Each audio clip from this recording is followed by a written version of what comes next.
Greetings,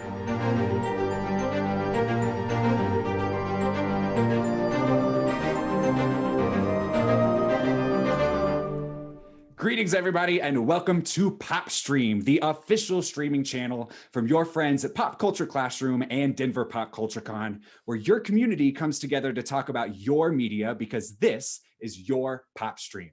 I'm your host, Matt Slater. You can find me at Matty Slay on Twitter and Twitch. And today we've got the very first episode of our third rotating show, the PopStream AV Club, where we chat all about what's going on in the world of film, TV, and video games. And if this is your first time joining us for PopStream, let me give you the rundown real quick. PopStream is live every Thursday at 4 p.m. Mountain Time on basically any channel that you might be on. We're live on PopStream's YouTube and Twitch channels, as well as the Facebook, Twitter, Twitch, and YouTube pages for Pop Culture Classroom and Denver Pop Culture Con. And if you're watching this live, you get to be a part of the show by chatting with us on any of those platforms, doesn't matter which one. Because like we said, this is your community and your PopStream. So don't be afraid to hop in the chat and share your questionable hot takes, your witty comments, or whatever's on your mind right now. Tell us what you're currently watching, what you're playing, and we just might get to shout you out live here on the show. And if you can't watch live, that's okay. We've got you covered. You can catch the show on and all of the other PopStream content on demand and on YouTube. And if you really just don't want to see our faces, you can listen to us while you're going about your business. We're available on Apple Podcasts, Spotify, and Stitcher. Just search for PopStream and subscribe and check out our previous content while you're at it. Currently, you can catch the first episodes of PopStream Comics, where we went in depth on the Umbrella Academy, and the PopStream Workshop, where Dustin Resch gave us tips on creating unconventional superheroes, and he even debuted his brand new character, Spellcaster, which was awesome. So definitely go give that a listen. But like I said, this is PopStream AV Club, all about film, TV, and video games. You'll get new episodes each month along with our other rotating shows. And for every episode of the AV Club, we'll be joined by my friends and soon to be your friends too, Faith Ojebowobo and Sydney Haven. How are you guys doing today? Fantastic. Pretty good. Excellent. Pretty good. Just pretty good. All right. Well, I want to hear, introduce yourselves to the audience for us. Faith, we'll start with you. Give us the rundown. Who are you? What do we need to know? Oh, hi. My name is Faith. I'm one of the PCC instructors here with Pop Culture Classroom. I guess I'm one of the resident D&D and tabletop RPG sort of nerds. And I do, enjoy my film and TV. So I'm excited to just hang out and talk with everybody. Excellent. And Sydney, before we get to you, I am going to introduce Liz on the back end. Liz, we have a message from Bruce on YouTube that says the sound is a little low on the live cast. Anyway, you can maybe bump that up a little for us so that Sydney can tell us about herself. Sydney, what's up? Hi, I'm Sydney. I am a programming manager with Denver Pop Culture Con. Worked with Pop Culture Con for about 3 years now. I am an educator here in the Denver area. What kind of educator? Well, right now I'm working with a learning pod of kindergarten age students who are doing some remote learning. So I'm teaching them at home. As someone who used to teach first grade, good luck. Thank you. So much respect for those kindergarten teachers. Yeah. I mean, the kindergartners are great. They're fine. They are. I read Little Mermaid 4 times this week. It's awesome. Yes. Yeah. And I just am obsessed with film and television. I just binge watch all the time. So, now I get to talk about it. It's great. Yes. And we're so glad to have you. So these fantastic folk will be with me for every episode of the AV Club. So you'll get to know all of us really well. But each episode, we're also going to be joined by a guest from the community. And for our very first guest, we are graced by the presence of the Pop Culture Con queen, Dr. Christina Angel. How's it going, Chris? Hi. Good to meet you. Good to meet you. Who are you? Tell the audience, who are you? What do you do? Yeah, sorry. No, it's good to be here. I'm really excited about it. So hi, I'm Christina Angel, and I am the director for Denver Pop Culture Con. I'm also a professor at Metro State University of Denver in the English department, where I teach writing and I teach film and media studies and literature. Nice. So we're talking about the boys today, which we'll get to in a little bit, but Chris is definitely going to come in with the heavy, super scholarly commentary. So you guys have all of that to look forward to later. And we're so glad to have you with us for the first episode of the AV Club. Later on, like I said, we'll do a deep dive on today's topic of the show, which is Amazon Prime's The Boys. We've got almost half the show dedicated to that in-depth segment. But since this is your meeting the audience, you guys listening, you guys watching, it's your first time meeting the AV Club cast.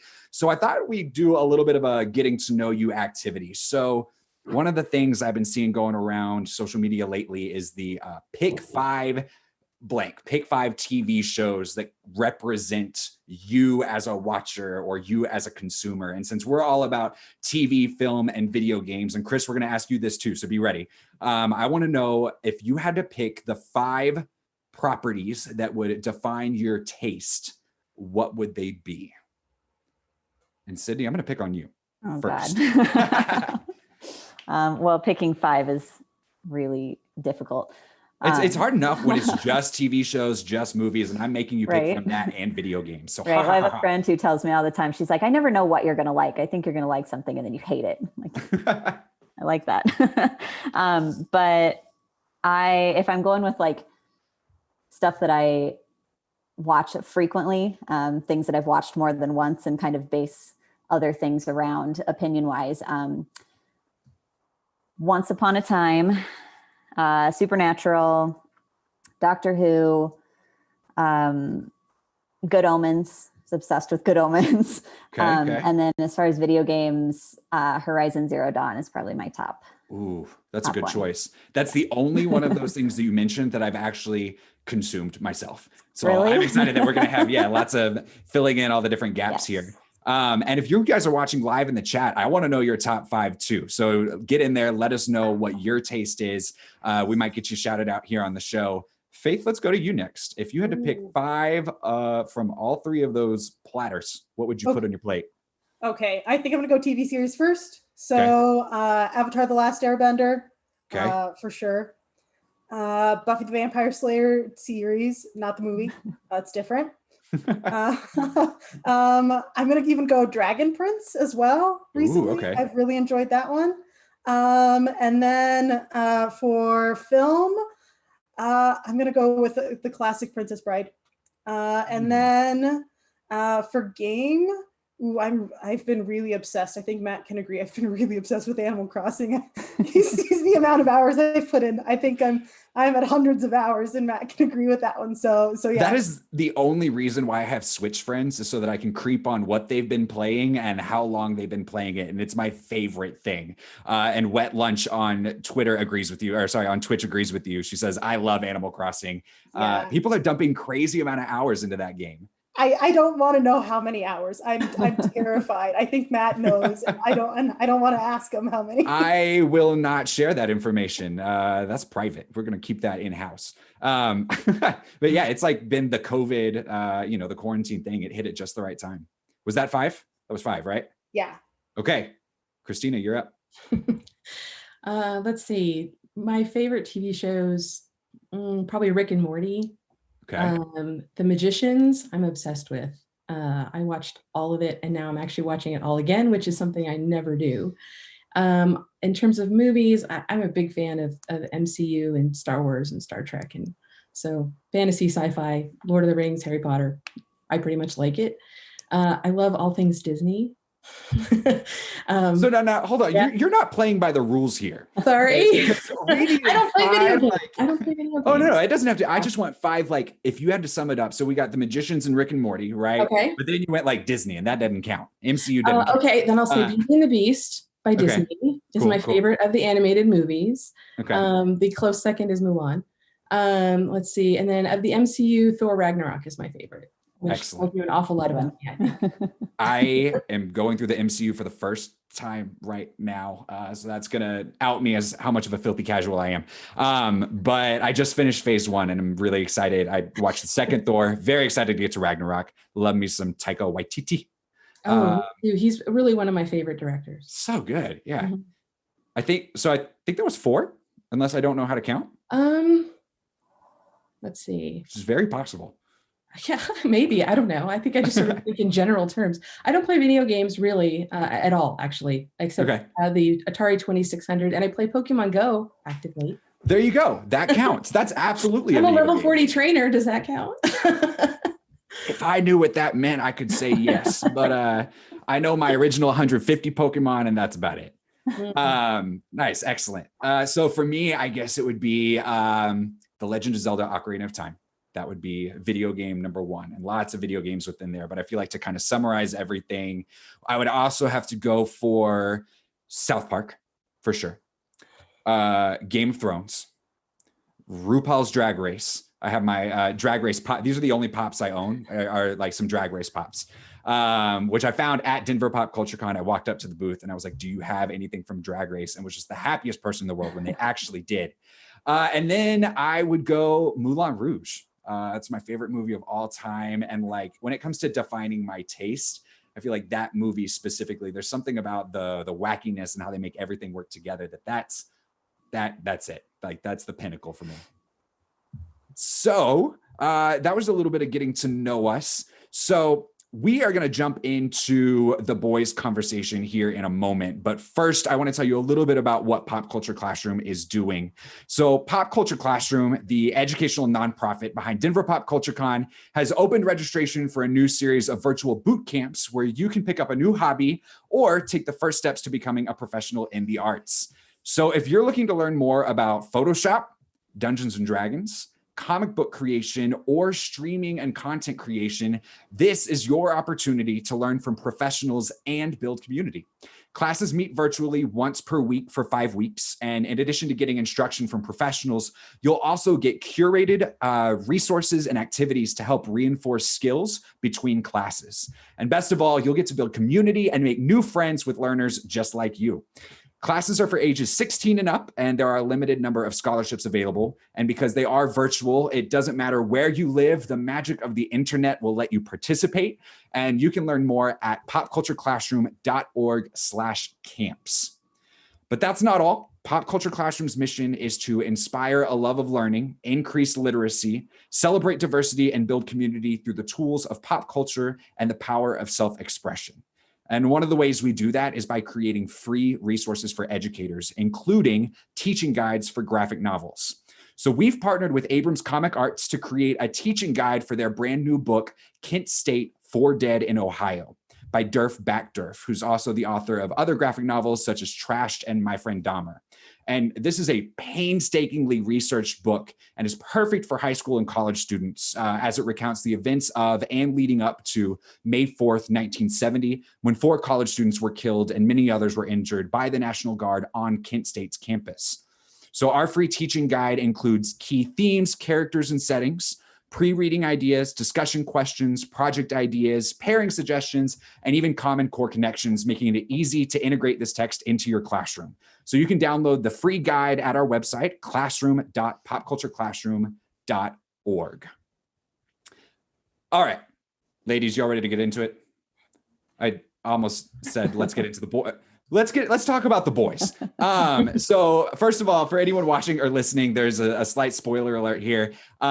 Season 1 is fair game. I'm saying that right now. We are going to talk spoilers for season 1. You've had a year to watch it. So if maybe you are sensitive to spoilers, especially for season 1, back out of this now. You can catch us on podcast services and on YouTube later. You'll be appreciative. We'll get a little more careful as we get into season 2 about spoilers. Even one of our cast members has not quite finished what's available of season 2 yet. So that's kind of where we're going here, talking about the boys. So quick overview of the property. Comic series was in publication from 2006 to 2012, and the Amazon Prime series is, of course, based off the comic series. When it was pitched to out Preacher. Have any of you guys read Preacher? Mm-hmm. Okay. Yeah. I have not read Preacher myself. I know that was produced by Seth, Evan Goldberg and Seth Rogen. And so this show they're a couple of the producers on this show too. But that was the pitch for the original comics, was we're going to outdo that. And it very much is a product of that mid-2000s hyper-violence era. In 2019, it became an Amazon Prime series, and currently 6 out of the 8 episodes of season 2 have been released. So we're still waiting on those final 2 episodes. Couple of fun facts as we get into it. They changed a lot of things from the comics. And so people kept saying this when I would bring up the show. They would say the comics are worse. I was like, how could the comics be worse? And then I read a few issues and I can in fact say that they are worse. Worse as meaning like the type of graphic content. So they toned down the sex, the drugs, the violence. Some of the sexes of the characters were changed, and a few of the superheroes were actually kind of changed up from the comic to the show as well. So I kind of want to go around here, and I just want to get your overall impressions of your shows. What are your big high-level takeaways of the show? And Chris, you're our guest. I want to start with you. Wow, I don't know if I can do that in a short piece, but who said it has to be short? We're already ahead of schedule. We can go as long as we want. Yes. Okay. So give us your top level thoughts. Well, first of all, I think it's beautifully done. You know what I mean? It's really well done in terms of filmmaking. It's hard to watch. It's really uber violent. And I would say that, some of the violence is gratuitous and some of it isn't, but my overall impression of it is that it's this kind of indictment of our love of superheroes and the way that we idealize them. And I think it's an indictment on our love of violence, because one of the things that always strikes me, even though I love superhero movies, is the degree of violence in them that we just completely overlook, right? That when Manhattan is being destroyed at the end of the Avengers movie, there is a big body count there that we just don't even think about. And they can't all be guilty, right, of something. There are a lot of innocents. And so that's my overall take, is I think it's a commentary, right, on our love of violence. I think it calls us out, right? Sometimes I watch the show and I, even in a moment that's horrific and I find myself kind of cheering it on, I go, oh, I'm so exposed right now, right? for liking this. Ooh, yeah. That's an interesting, right? That's a way to put it. Yeah, because, it's like I said, it's, and I think that putting it in the kind of comedic context that it does, lightens that violence a little bit, the same way that Tarantino movies kind of do that. And I think Pulp Fiction in particular, but, my overall impression is that it's a really interesting, probably more realistic not retelling, but telling of superhero story than the superhero stories are. That if human beings were imbued with this kind of absolute power, how would they actually behave? Well, Homelander is probably closer than Captain America is. Absolutely, right? And that's an ugly truth, but it is one. So. And the whole capitalism aspect of it too, and how that's all built in. Faith, what do you think? Do you like it? Even though it's so much, because like Chris mentioned, it's hard to watch. What are your thoughts on it? So I have complex thoughts, and I have a hot take that I don't know if it will go well, but if I were to say it. But I'm still going to say it regardless. That's what we're here for. Give us the hot takes. So I think, and I've listened to the producer of the film of this series talk about some of it, and so Chris, they say really similar things, that this is an indictment of our society and capitalism and all of these things, and so I totally agree. But then there's also this maybe this part of me that's an optimist that also sees people who have this absolute power, and they aren't corrupt, they're flawed for sure, and they make mistakes too, but that not everyone is going to be Homelander. And so that's my big issue, is I feel they always are everyone's Homelander, or everyone's A-Train, or everyone's all of these really monstrous people, and so I think that it's a really pessimistic view of people, because we have doctors who have lots of power and they work to help other people, and there are some that still hurt others. And so I really struggle with that as being the main pickup of what I think is there, and so I really struggle with that, because I feel it's a really negative view about the world, and it feels there's no real way of fixing it, other than just being which I think is kind of what The Boys is trying to say, is just kill all of them and that fixes the problem. And it doesn't, right? It makes where there's still both people, both groups are wrong with how they're handling things. And so I'm really struggling with that in relation to this work. And so that's really my cynical. tough. The show is really super cynical. Yeah.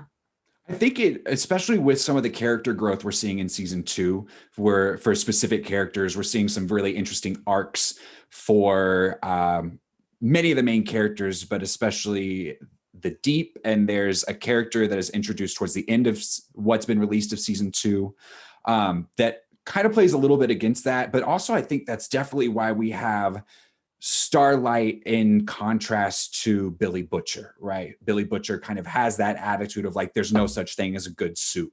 Whereas then we have Starlight showing us the opposite of that, was like, not everyone's there. Yes, the majority of them suck, but they're not all quite on that same level. So it's been interesting to watch, because I agree.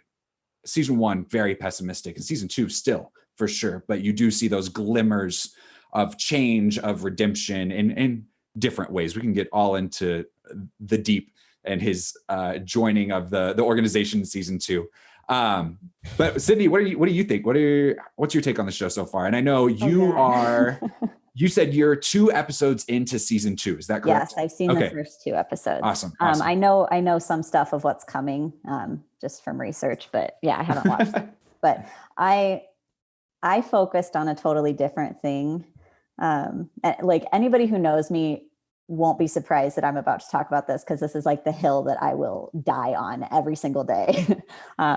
But so, it's, as I watched it, I was like, okay, this is, like Chris said, it's a commentary on the obsession and the kind of almost like fetishization of like superheroes, and also like the actors who play those superheroes. Just like the celebrities in general. Like, obviously in this universe, it's like it's all the same thing. They play themselves in the movies and that kind of thing. But it seems like it's kind of trying to subvert the superhero genre in a way. But I feel like if you're going to subvert a genre, you need to subvert the entire genre.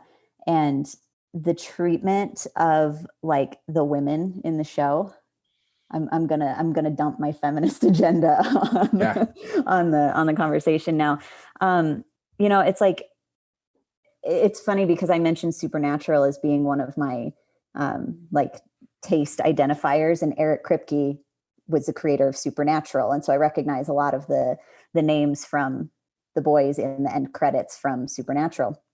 And Supernatural, if anybody is familiar with that, has kind of a problematic issue with the female characters on that show as well. There's been a lot of accusations of fridging, using the female characters' pain and suffering and deaths to further the plot of the male characters.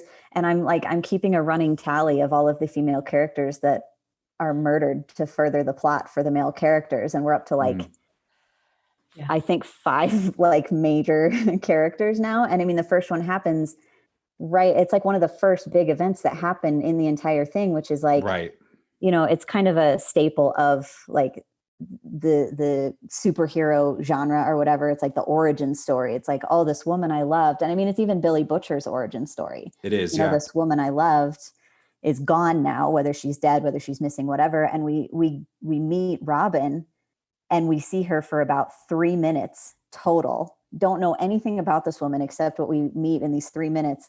And then she's just literally like dead, just everywhere, all over the street. And it's like, I mean, it was gratuitous and shocking, and as you get into the show, it's like, well, that's just kind of their thing. But the fact that the first character that it happens to is a woman, and it's used to further the plot for Huey, it kicks his story into gear. And that's, it really bugs me. And it really, like, one thing specifically that jumps out at me is like the fact that there is one female character in the group, the boys, and she literally can't speak. She's referred to as the female. That's her name. Yeah. And I mean, she has a name, like they learn her name, at one point, but yeah, she's the female, and she doesn't speak. She literally doesn't have a voice. And I'm like, this is very telling. So I'm just curious, because we are talking about the show as commentary. Do you get the feeling that those are intentional choices to provide that commentary, or these are unintentional choices? What do you think about that? I think just based on what I know about like the creators and the makers of the show, I think it's unintentional, to be totally honest with you. I don't feel like, I don't watch it and feel like they're trying to make a commentary on anything, because there's specific moments that I'm like, they were clearly trying to make a commentary about that. And And I don't feel like in this instance, I think it's just really, really hard I can tell that they're trying, I can see the effort in a way, but I don't think they quite get there. Mm-hmm. And I just think it's unintentional. I think just in their minds, this is the way we're going to move the plot forward. This woman has to die in this gruesome way so that we can see what happens next. Yeah, it's interesting because they are, not to defend, but they are pulling from the source material, right? Mm-hmm. And in the source material, that is what happens. And again, we're talking mid 2000s. And if you think about what was being published and put out in the mid 2000s, the comic is very much a product of that. I was, reading the comic and thinking that Billy Butcher's character is extremely similar to Negan's character from The Walking Dead. And they talk in similar ways with, the shock tactic of the incredibly terrible dialogue that they use, and even Lock and Key, which was coming out around the same time with the hyperviolence, and that was interesting. So the comic is definitely a product of the times, and they've made some changes for the show. So some of the changes they made, Madeline Stillwell, her character was male in the comics, which I thought was an interesting change. And then there was another character that was male as well. I'm blanking on her name now, but kind of the head of the boys that you don't see until the end of the first season, that character was also male in the comics. Mallory. So yes, thank you. So the comics were so male heavy that, it has been interesting to see what they chose to change, what they chose to stick true with to the comics. One of the things I think is really interesting about that is, and I'm not calling you out, I'm calling them out, but like the whole idea of just like taking a male character and turning that into a female character is not feminist. Like that's not really doing anything. No, but I think there's a kind of perception that it is, that somehow, we do that. And then, Madeline Stillwell is a really great example because wholly fetishized, right? I was just going to say seriously, like that whole plot line is not only just unbearably creepy, but really insulting, I think, because, it really is sort of reducing her to her base feminineness, right? As like not her strength, but her weakness. I also think, to your point, Sydney, that I think they're trying to get at it, but they don't get it, right? Because their attempt in season 1, with Starlight's costume, right? That's a kind of commentary, right? At once she's covered and then soon she becomes super famous and they want to put her in this skimpy thing. There's commentary there, but then it falls flat, right? It goes away. And the next thing you know, she's just wearing the skimpy outfit all the time. And we're all now well acquainted with her cleavage. So which is what happens to female superheroes, right? More often than not. And so I feel like there's all of these opportunities in the show to make that commentary, to do something with that, to make that one of the hills they're going to die on, but they don't, right? It just kind of, it ends up just kind of blending into sameness, which seems like a shame because I think they're making some bold statements in other ways. Yeah, they knew that if they brought out a show in 2019, especially, they're going to get called out for having an all-male cast or an all-white cast or something like that, and rightfully so. So yeah, they made some of those alterations, but maybe didn't go all the way into the ways that they really could have capitalized on either those changes or the effective changes that could have been made to the script or the content. How do you think that this show, or do you think that this show is significant for television, for the superhero genre? Does it kind of mark a significance, or do we think that in a couple of years we're going to look at this as, it was just another attempt at commentary, it was just another attempt at being kind of a gritty take on the subject matter? I think I'll quickly step in on this one. I think that this is a superhero story, but also a vengeance story. And I think that that's one of the other issues that's come up with this as well. Kind of with Chris and Sydney's point, that it there's this sort of gender discussion, and a lot of vengeance stories are like, man gets angry because something happens, and it's usually a woman, a car, like a pet, something like that. I'm not, and I'm not being mean about John Wick or anything. It's great. It's great film. I love the John Wick stuff, but But it's like a vengeance story. And so we have Huey and both Butcher, who are essentially in their own vengeance stories. And so I think that that's interesting and telling. And so I'm really curious to see how they're doing a vengeance story within a superhero story. And I'm really curious to see how that's going to go. And I think that that's kind of altering what we're seeing. And I think that makes it like more enriching in that way, because we're getting that.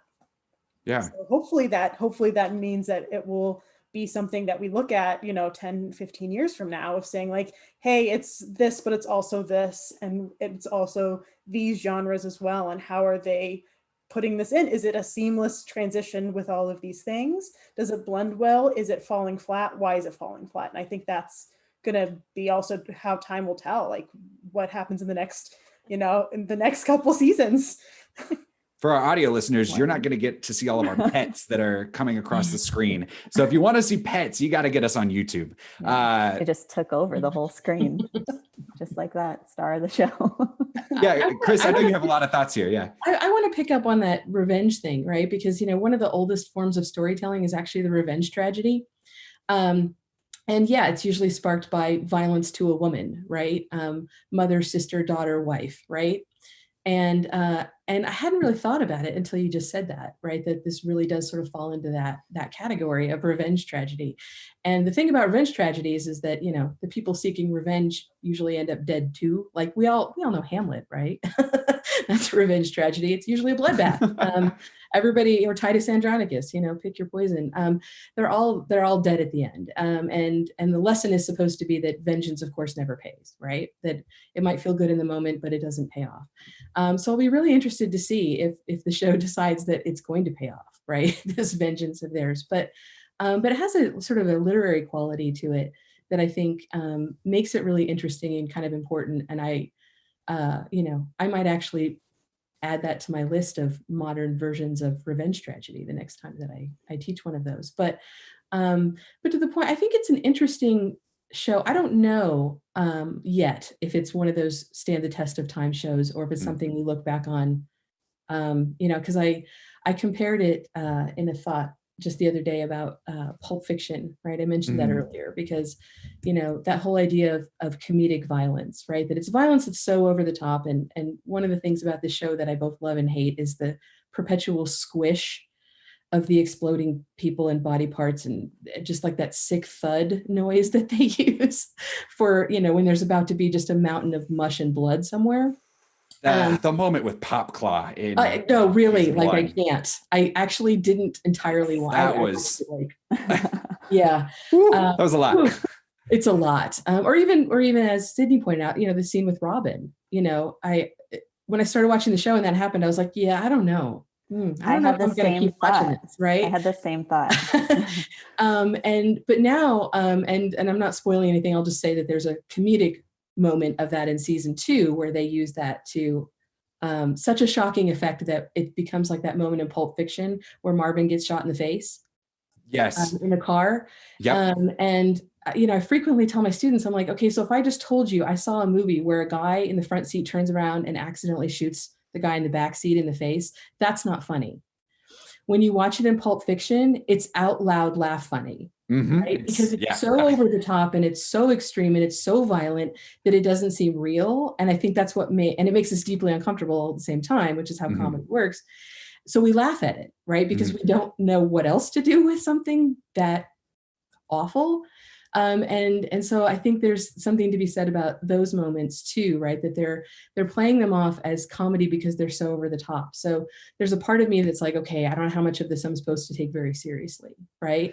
That is the point commentary, or is the point, that I should be shocked? I'm not sure which it is, because in 2019, it's pretty hard to be shocked. The world is pretty shocking, and everything in our media is pretty shocking. So it's the creators of Grand Theft Auto actually talked about it like 2 years ago. They were like, how do you create satire in, at that time, 2018 or whenever it was, when everything that you're reading in the headlines is satire? And I think there's a lot of shows that are kind of dealing with that right now. But I I think it's a new thing. Like in South Park, they used to kill Kenny at every episode. I think in The Boys now they're trying to blast Huey's face with somebody's guts every episode. Every episode, he's got and somebody it's the else's. same noise. Like, it's always that same thick squish, right? Like they have it on repeat.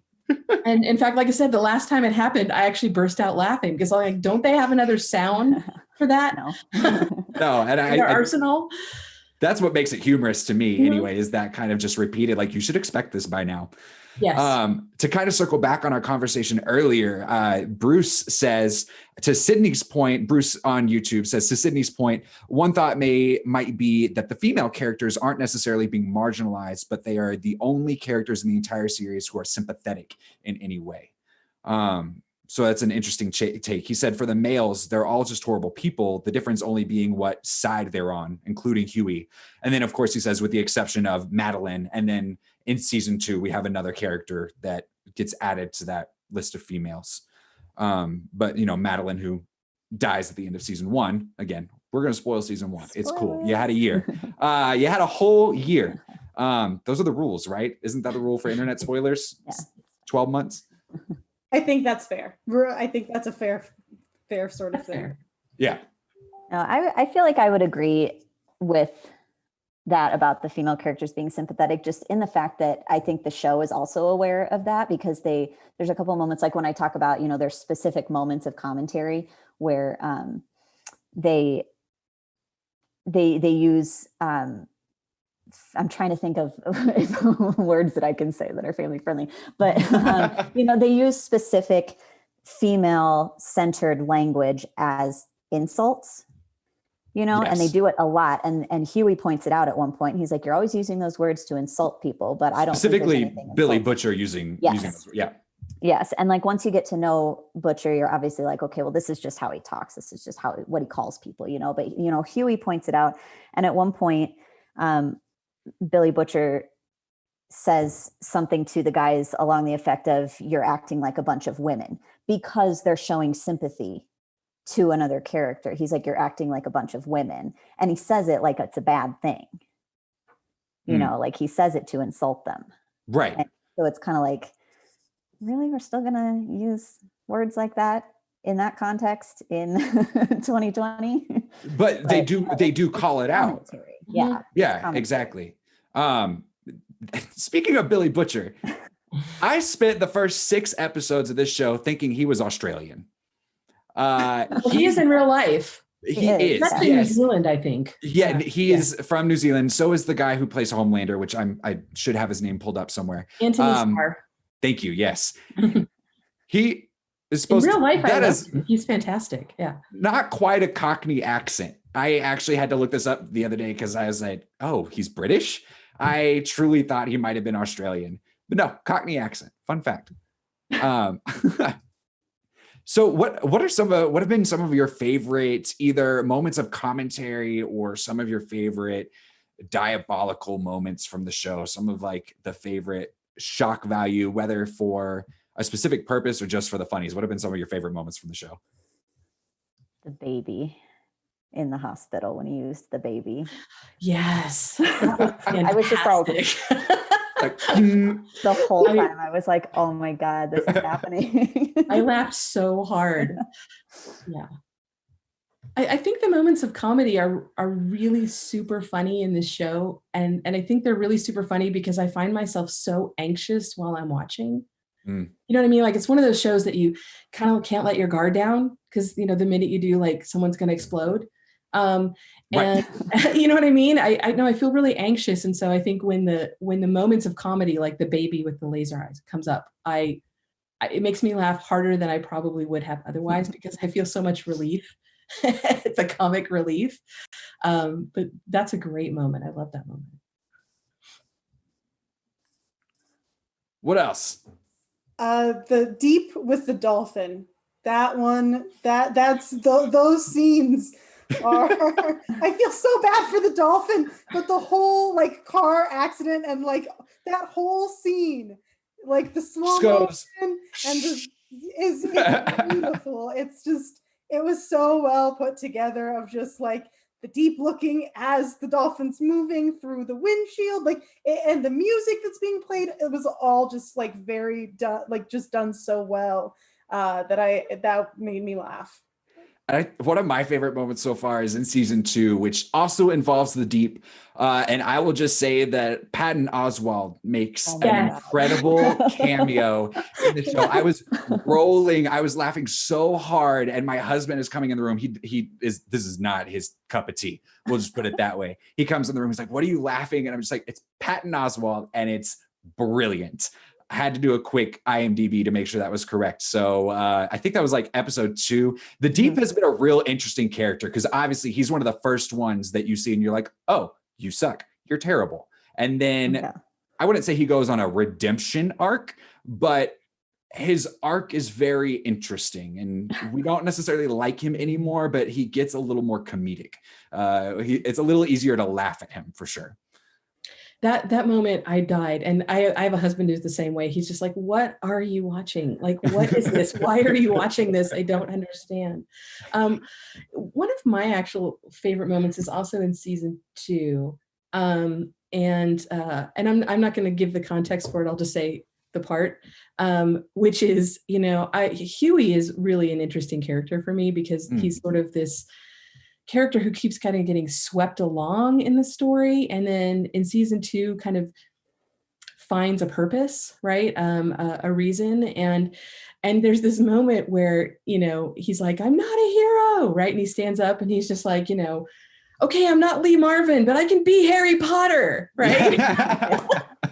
And then he goes, "Or John Connor, or, what's that girl in Hunger Games?" And Frenchie goes, "Katniss?" Really beautiful exchange. And again, one of those moments of levity.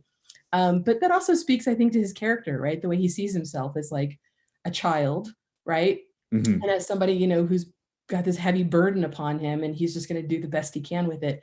And I think he really does hope that he's Harry Potter, right? That he's going to, defeat. And he and Starlight are so similar in that too. Yes. They're very interesting pairing. Starry-eyed idealism that they still hold on to despite this world they live in is interesting.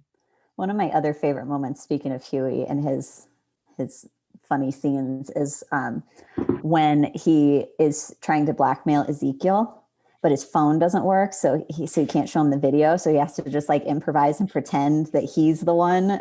That was excellent. I was just like, "Oh my God, Huey, no." So I was a theater major in college, and improv made me like I can't improv, thinking on my feet like that, not my thing. And so I felt for him. I was like, "Yes, you just owned that character. You got into it." Yeah, and that's actually an improv line. The one that we're talking about, action improv line. The actor on Twitter talked about how he absolutely improved that line that we cannot say on YouTube. That's amazing. But he did, in fact, completely just ad-lib it on the spot. And I thought that was better. Beautiful. The moment I knew that, I was like, this is even more wonderful that he could even do that. So fun fact for anyone else. Yeah, bringing up the Spice Girls, when they start talking about the Spice Girls in season 1 and how they're the Spice Girls. In season 2, there's another reference to the Golden Girls. Which is excellent. Of course you're Blanche. Yeah. Yes. He was like, duh. Why? Who else would I be? What would you guys like to see if the show gets renewed for a season 3? And I think it might have already been. What would you guys like to see from season 3? And again, we don't want to really spoil specifics from season 2, but what direction would you like to see the show go in, or what things would you like to see them address that they maybe haven't done yet?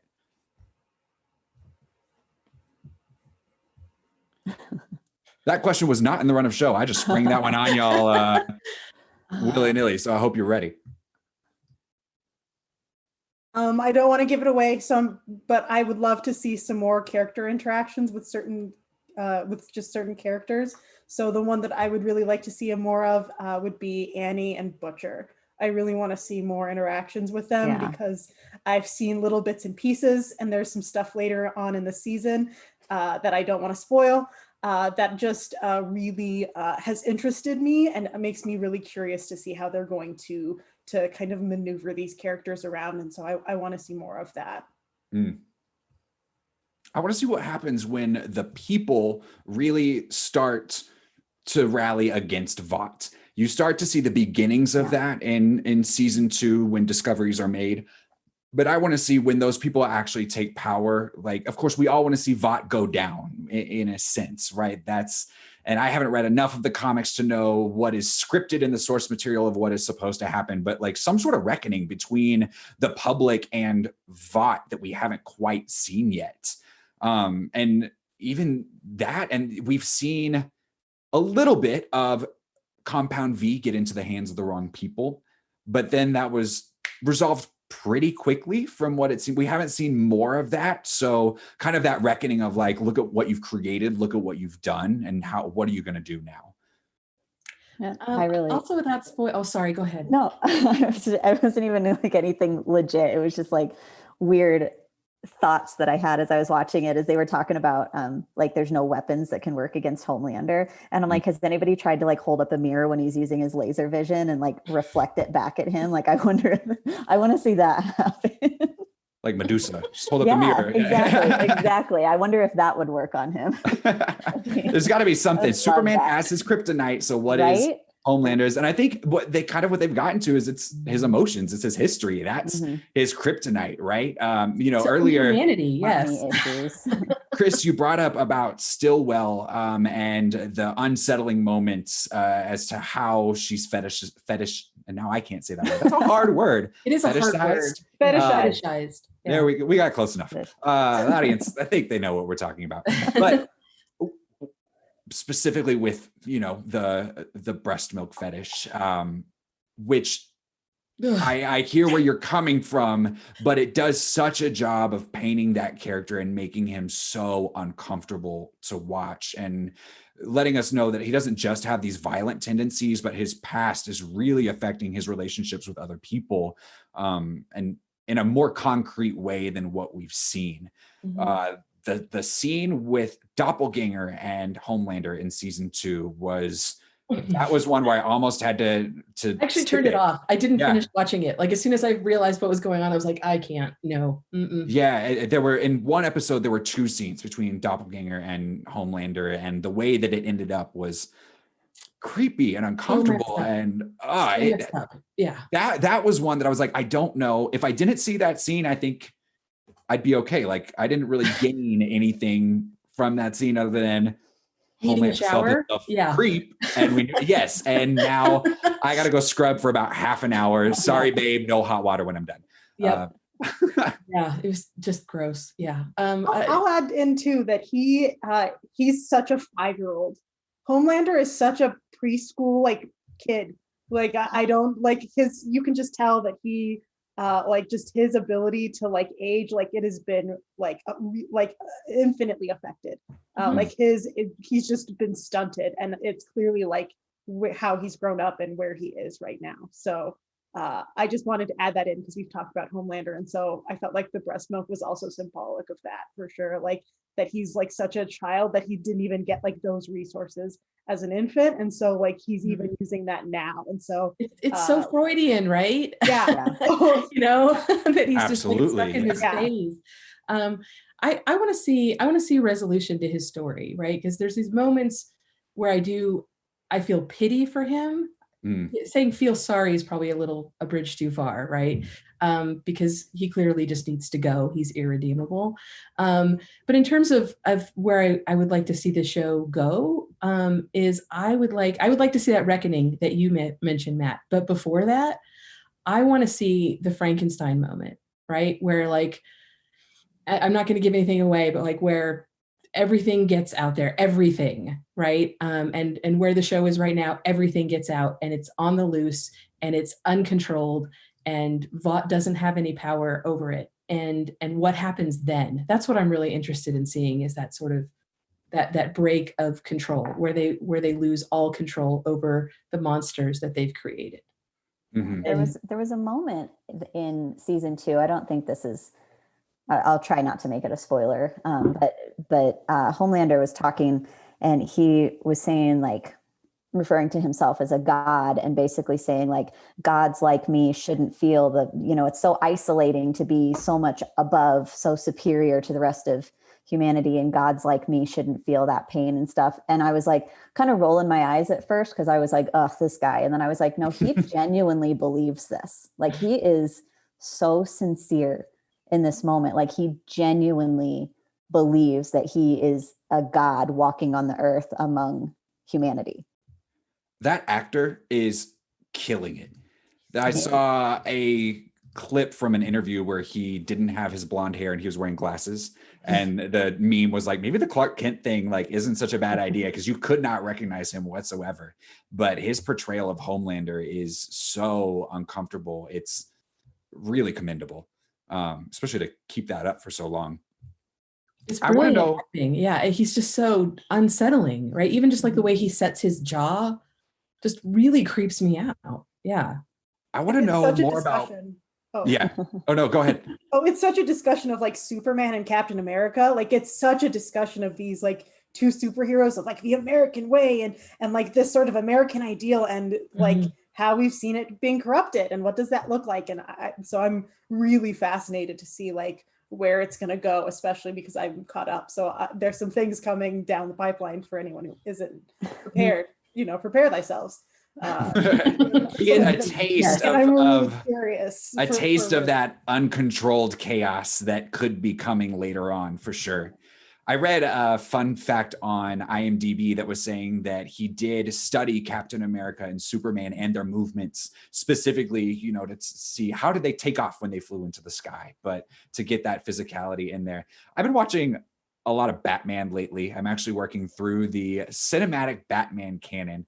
And Homelander doesn't quite do this, but watching Batman like turn with his whole body because he can't move his head in the cowl, that stiffness is still kind of within, his big shoulder pads and things like that for Homelander.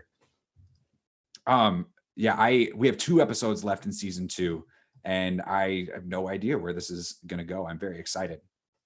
Do any of you feel? My guess is the answer is no. After watching the show, do any of you feel compelled to revisit or go to the source material? Or do you think the show kind of stands on its own and you don't really need any more than that? I can't handle any more violence. And no, my understanding is that the comics are more violent and more sexually violent. And that's just not my wheelhouse, man. I can't do it. Yeah. Yeah, kind of the same way. Yeah, I'm good. I'm set. I'm in one of the omnibuses right now, and I don't know if I'll continue. It's been kind of gnarly, and I think I've liked some of the decisions that have been made with the series compared to what's been in the comics. So I'm a toss-up right now. But I started reading it just because we were going to talk about The Boys, and I was like, I read it, tried it before, and really wanted to like try and give it a better try than what I did last time. Clearly, so it was interesting. So Huey's character in the comic looks a lot like Simon Pegg, and in the first released volume, Simon Pegg did the introduction for the comics, which is kind of how he got into the show. One of the fun facts was like they were hoping that Simon Pegg could actually be Huey in the show, but got a little bit too old, so he ended up being Huey's dad. So just to bring a little levity to the end of this segment here, I found a dumb little internet quiz, and this isn't even a quiz so much as to this is which The Boys character are you based on your star sign, which I thought was just funny to see if there's any sort of similarity there. Mine is Leo. And so when I scroll down here to Leo, it says that I am actually Kamiko. I'm the female. It says not much is known about Kamiko at first, but when she appears, she's silent and deadly. However, she could very well be a Leo. Leos are strong and tenacious individuals. Kamiko has been through a lot, but she's always managed to push through and survive no matter what. So I was like, if they're going to peg me with one character, I don't mind that. I'll take that. Faith, what's your sign? I'm a Scorpio, and I already know who I am because I looked at also it. Scorpio, yeah. And I'm furious about it because it is wrong. Yeah, I'm not happy. Yeah. So it says, oh, no wonder. So according to this super scientific research, Scorpio is Homelander. So I can understand. Let's see. It says, and he seemingly has all the good qualities of Scorpio, but also the bad ones. Homelander acts like a brave and resourceful person who's passionate about helping people, saving lives. But the truth is, he's the most twisted member of the 7. showing the sometimes darker side of the zodiac sign. Well, that's putting it lightly. Yeah. I'd be angry if that got me too. Okay, so we got 2 Scorpios and a Leo. Sydney, how about you? Gemini. You're a Gemini. Let's see here. Gemini. Is that scrolling up or scrolling down? Gemini, you are mother's milk, according to this article.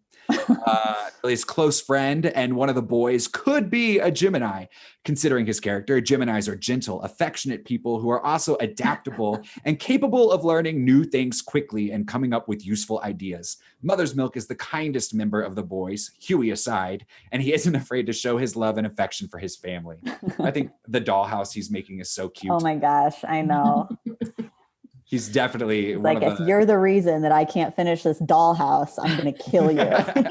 Right? He is like they talk about having their canary in the gold mine, right? Who is your kind of lever to know when you're going too far. And I feel like Mother's Milk is kind of that for the whole group, right? He's the one who keeps them in check and is like, I don't know about this. Not saying he always gets it right, but he is kind of that for them. Any last thoughts on the boys? Anything y'all want to wrap up this conversation with?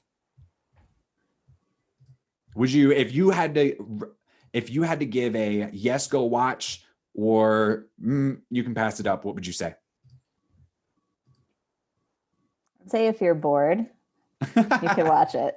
Okay. But so not the highest of endorsements. I don't think I would have sought it out myself.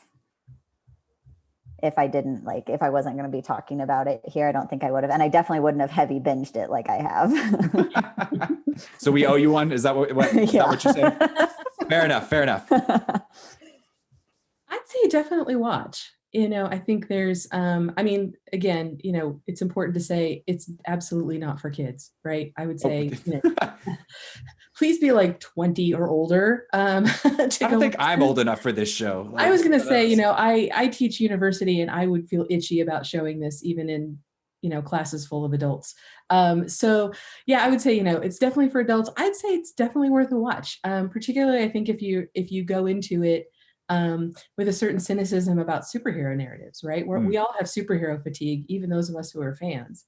I think there's so much interesting rhetoric going on in the show that it's worth watching. Faith, what about you? Yay, nay? I'm going to say that if you like certain things, and so I'm going to say if you like Game of Thrones, if you like certain stuff that's really dramatic and really gory, this is going to be in your wheelhouse. Like, this is going to be something you like, especially if you like kind of the narrative of discussing kind of politics that are going on, current events that are going on, and like the discussions there. I think this is going to be like absolutely something that you will want to watch because it is a discussion on it. I don't know if it's a super thorough discussion, but it is one nevertheless. And so I would say, like, if those are things that pique your interest, then you should watch it because it'll be something that you will enjoy for sure. I mean, it led to a good conversation among us here, right? So yeah, I can definitely spark those. I would agree. I would say if you have the tolerance for hyperviolence, if you don't mind that, this is worth a watch because you will be able to take some things away from it. If that's your thing. If you like Tarantino movies and that style of violence with the payoff there, then I would go for this as well. Same with John Wick. If you like John Wick, this is going to be in your wheelhouse too. Yeah, I would add that I don't think you have to necessarily like that because I don't normally gravitate toward things that are hyper violent.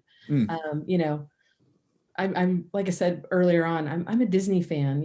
I like the sanitized superhero movies, right? I like period dramas. I'm not a Tarantino, John Wick watcher, and I still appreciated it. So. Excellent. Well, that's going to wrap it up for our conversation on The Boys. So if you enjoyed this next month's episode of PopStream AV Club is going to be all about horror adaptations. So it's going to be me, Sydney, and Faith again. And we're talking about some of our favorite horror adaptations in games, film, and television, and how horror has kind of been adapted throughout the ages. So I'm excited to talk about that one. And soon, for an unannounced event, we might actually be, I got to talk to you guys still about this. I haven't told you about this. We might be streaming a video game together. We will give you more details about that soon, but it will be within that spooky month and the Halloween theme. So even if you can't watch us live next month, you can still be a part of this show by emailing us at popstream@popcultureclassroom.org. So we had some people joining in the chat today, but if you're listening on a podcast and you got something to say, you can still email us. Again, that's popstream@popcultureclassroom.org. Let us know your thoughts on the boys. Give us your questions that you'd like the cast to answer. You can even share some of your favorite horror adaptations for our next show in anticipation, or give us some ideas for upcoming topics of the show. This is your community, so we really want your input here. And then next week on PopStream, we have the fourth of our rotating shows, and that is PopStream Denver Pop Culture Con Flashback, where we're going to be showing our panel on the science of Wakanda from last year's Denver Pop Culture Con. So if you enjoyed this content and you like what Pop Culture Classroom is all about, please give us a like. We would really appreciate that. Even if you're watching on YouTube currently, if you're watching on Facebook or Twitter, go ahead and go to YouTube and give us a like and subscribe and a share. Give us a subscription on the podcast services. That actually really helps us out to get those numbers up. Like I said, if you're watching somewhere else, go to those other channels to give us a like and share this with your friends, please. We want to get the community in and we want to build it up. So let your friends know what's going on. Have them get in on the conversation too. And for all the latest educational pop culture goodness, go ahead and subscribe to the Pop Culture Classroom email newsletter. And you can do that at classroom.popcultureclassroom.org or just popcultureclassroom.org. And then finally, Pop Culture Classroom, the parent organization behind this show and Denver Pop Culture Con, is a nonprofit. And we would really appreciate if you are able or if you are willing to donate to our organization. Your money goes directly to producing new issues of Colorful History, which is our history-based comic that is free for teachers that they can put into schools in their classrooms. That goes to scholarships for our classrooms for our workshops and our camps. And it also goes to help us do workshops in libraries, community centers, and classrooms here around the Denver area. So again, if you like this content, if you like Denver Pop Culture Con or any of our mission-centric activities, please give us a donate if you are able to. We will see all of you guys next week. Faith and Sydney, we'll see you guys next month for the next AV Club. Chris, thank you so much for lending your expertise today and coming on the show. We really, really appreciate it. It was great. And until next time, this has been your PopStream. So take care of yourselves, guys.